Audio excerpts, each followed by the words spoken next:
काँग्रेसने रविवारपासून बिहारमध्ये राज्यव्यापी पदयात्रा सुरू, पलायन रोको नोकरी दो अशी घोषणा घेऊन ही पदयात्रा आयोजित. बिहारमधील बेरोजगारीमुळे तेथील युवक मोठ्या प्रमाणात देशभरात रोजगारासाठी स्थलांतर करतात. या पदयात्रेमध्ये मुद्दा ठळकपणे मांडण्यात येणार आहे.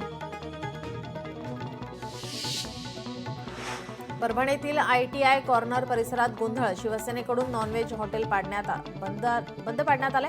तुळजाभवानी मंदिर परिसरात हॉटेल चालवल्याने संताप. जालन्यात बांधकाम राज्यमंत्री इंद्रनील नाईक यांचा भव्य नागरी सत्कार. नाईक यांची राज्यमंत्रीपदी निवड झाल्याने गोर बंजारा समाजाकडून त्यांचा सत्कार.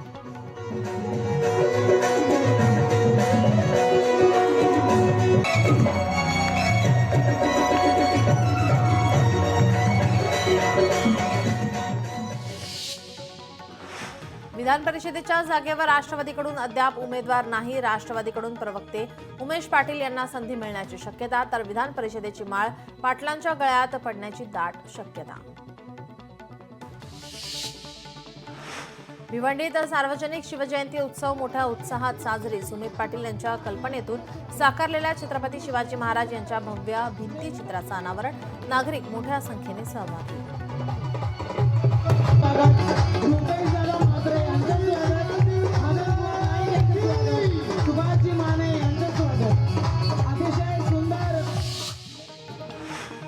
छत्रपती शिवाजी महाराजांचे भिवंडीत पहिले मंदिर मराडे पाडा या ठिकाणी उभारलेल्या या मंदिराचं काम पूर्ण. मुख्यमंत्री देवेंद्र फडणवीस यांच्या शुभ हस्ते, उपमुख्यमंत्री एकनाथ शिंदे यांच्या प्रमुख उपस्थितीमध्ये आज होणार मंदिराचे लोकार्पण.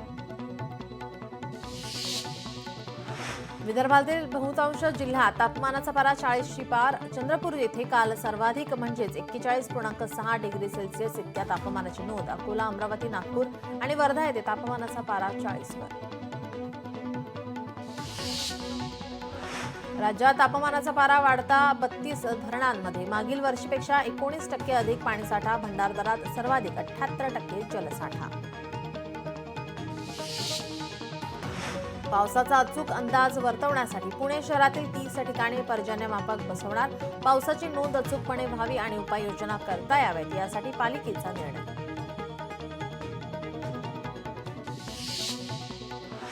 राज्यात उन्हाच्या झळा वाढू लागताच दूध आणि दुग्धजन्य पदार्थांना मागणी वाढली.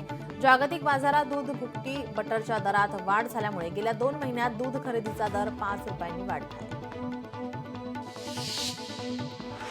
राज्यात कर्करोगाचे रुग्ण वाढत असल्याने आरोग्य विभागाची विशेष मोहीम. पुण्यात या विशेष मोहिमेद्वारे एका महिन्यात 37 कर्करोगाचे रुग्ण आढळले. फिरत्या वाहनातून आरोग्य विभागाच्या विशेष मोहिमेअंतर्गत कर्करोग तपासणी सुरू.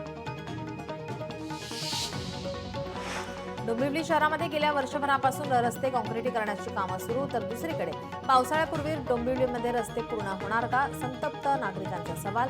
पावसाळ्यापूर्वी कामं पूर्ण होतील, KDMC शहर अभियंता यांचा दावा.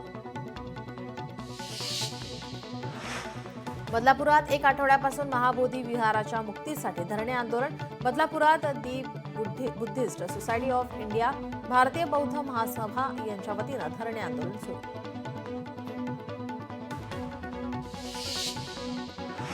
एसटी कामगार संघटनेचा विभागीय मेळावा परभणीमध्ये संपन्न. विविध प्रश्नावर साधला संवाद. मोठ्या संख्येने राज्य परिवहन महामंडळाचे कर्मचारी उपस्थित. संत तुकाराम महाराज बीज निमित्ताने वर्सोवा 7 बंगला परिसरात अखंड हरिनाम सप्ताहाचं आयोजन. 16 मार्च ते 23 मार्च या दरम्यान अखंड हरिनाम सप्ताह मंडळाने देखावा म्हणून कोल्हापूर महालक्ष्मी मंदिराचा देखावा साकारला. आणि एवढी सुंदर हार महाग आहे.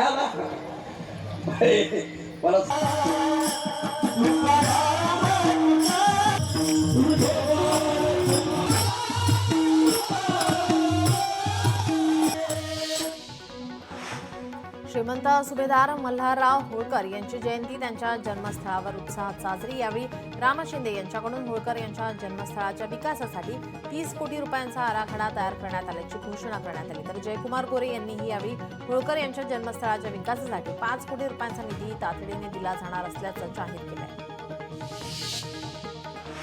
10वीचा शेवटचा भूगोलचा पेपर. मुलांच्या चेहऱ्यावर आनंद. 15 मे पर्यंत निकाल जाहीर करण्याची महाराष्ट्र बोर्डाची घोषणा.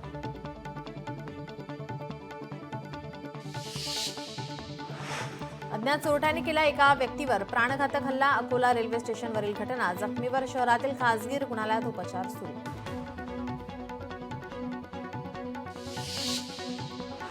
मागील काही दिवसांपासून पाकिस्तानमध्ये गंभीर परिस्थिती. गेल्या 48 तासात पाकिस्तानमध्ये 57 हल्ले तर यामध्ये 100हून अधिक लोकांचा मृत्यू.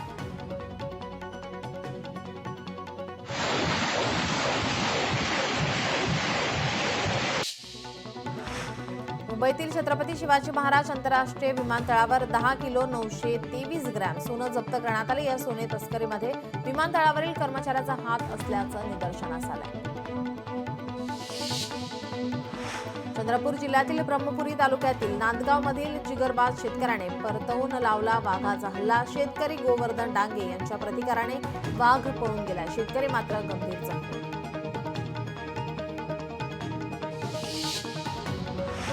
हिंगोली जिल्ह्यात बालविवाह मुक्त जिल्हा करण्यासाठी प्रशासन सज्ज.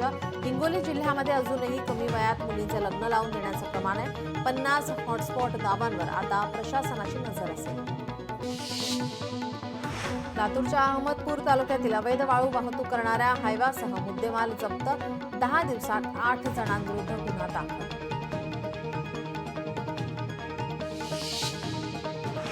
गडचिरोलीत अनधिकृतपणे केला जातोय वाळूचा साठा. वाळूची वाहतूक करताना कोणत्याही नियमांचे पालन होत नसल्यामुळे नागरिकांना प्रचंड धुळीचा त्रास. नाशिकच्या नांदूर नाका पोलीस चौकीला आग. शॉर्ट सर्किटमुळे आग लागल्याची माहिती. अग्निशमन दलाच्या बंबाद्वारे आगीवर मिळवले नियंत्रण. फास्टॅग नसेल तर वाहन चालक प्रवाशांना दुप्पट पथकर शुल्क भरावे लागणार. हायब्रिड मार्गिका 1 एप्रिलपासून बंद. MSRDC सध्या 9 रस्ते प्रकल्पांमध्ये पथकर वसूल करत आहे. लोकशाही मराठी ऐका, पहा, जागरूक रहा.